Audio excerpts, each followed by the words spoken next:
ये धरती का सबसे बड़ा झरना नहीं है, किसी भी एंगल से नहीं, लेकिन ये सबसे मशहूर झरनों में से एक जरूर है।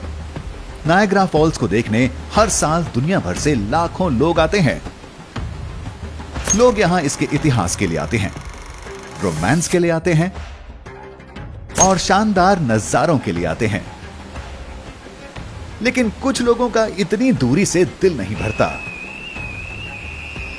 आप देख रहे हैं क्या हो अगर, और यह है क्या हो अगर आप नायग्रा फॉल्स में गिर जाएं। नायग्रा फॉल्स 3 अलग अलग झरनों से मिलकर बने हैं, लेकिन इनमें से जिसे सबसे ज्यादा पसंद किया जाता है वो है Canadian horseshoe falls. Canadian horseshoe falls लगभग 57 मीटर ऊंचे और 670 मीटर चौड़े हैं। इसके सबसे ऊपरी हिस्से से बहने वाले पानी की रफ्तार 109 किलोमीटर प्रति घंटा होती है। इसके किनारों से करीब 28 लाख लीटर पानी हर सेकंड गिरता है।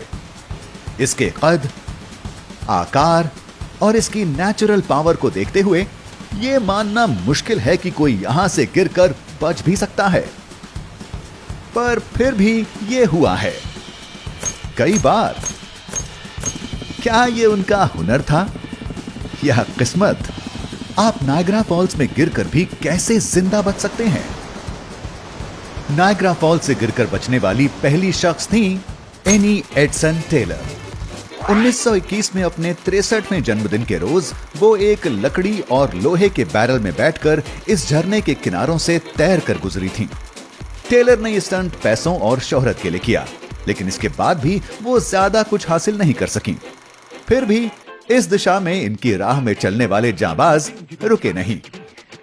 जैसे 1928 में जॉन लूसिए नाम का एक शख्स 32 इनर ट्यूब्स वाली 182 सेंटीमीटर की रबर और स्टील की बॉल में बैठकर नायग्रा फॉल्स पर पहुंचा। लूसिए गिरने पर बच गया और बाकी की जिंदगी वहां आने वालों को चीजें बेचने में बिताई। हर जाबाज की किस्मत टेलर या लूसिए जितनी अच्छी नहीं थी, बल्कि जिन 16 लोगों ने इस झरने से जीतने की कोशिश की है, उनमें से आधे के करीब ही जिंदा बच पाए हैं। आज तक में केवल 5 लोग ही कैनेडियन हॉर्सशू फॉल से असुरक्षित गिरने पर बच सके हैं। सबसे पहले और सबसे कम उम्र के थे 1960 में रॉजर वुडवर्ड। वो उस वक्त केवल 7 साल के थे जब एक बोट से जुड़ी दुर्घटना के चलते वो बहाव के साथ झरने से नीचे गिर गए। वुडवर्ड को तुरंत ही बचा लिया गया और अस्पताल में सर की चोट के केवल 3 दिन के इलाज के बाद वो पूरी तरह से ठीक हो गए। आज भी इस वाकये को नायग्रा के चमत्कार के नाम से जाना जाता है। नायग्रा के ज्यादातर बचाव कर्मियों और जानकारों का मानना है कि लोगों का यहां से गिरकर बचना केवल किस्मत है, लेकिन कुछ तरकीबें हैं जिनसे आप बच सकें अगर किसी वजह से आप खुद को 109 किलोमीटर प्रति घंटे की रफ्तार से बहते जमा देने वाले पानी में 57 मीटर नीचे गिरता हुआ पाएं। जो सबसे पहली चीज आपको याद रखनी है वो ये कि गिरने से पहले एक लंबी सांस लें। जब आप नीचे पहुंचेंगे आपके आसपास ढेर सारा पानी घूम रहा होगा, और ये याद दिलाने की तो जरूरत नहीं है कि इतनी ऊपर से गिरने वाले इतने सारे पानी का दबाव आपका दम घूंट सकता है। तो गिरने के पहले एक गहरी सांस लेने से आपको थोड़ा वक्त मिल जाएगा। आपको अपने सर को बचाने की हर कोशिश करनी होगी। अगर हो सके तो कोशिश करें कि गिरने पर पहले पैर नीचे टकराएं।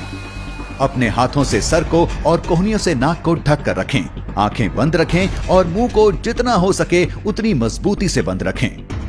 बल्कि आपको अपनी सारी मांसपेशियों में तनाव रखना होगा और अपने पैरों को आपस में जोड़ कर रखना होगा, यानी शरीर को जितना हो सके उतना टाइट रखें।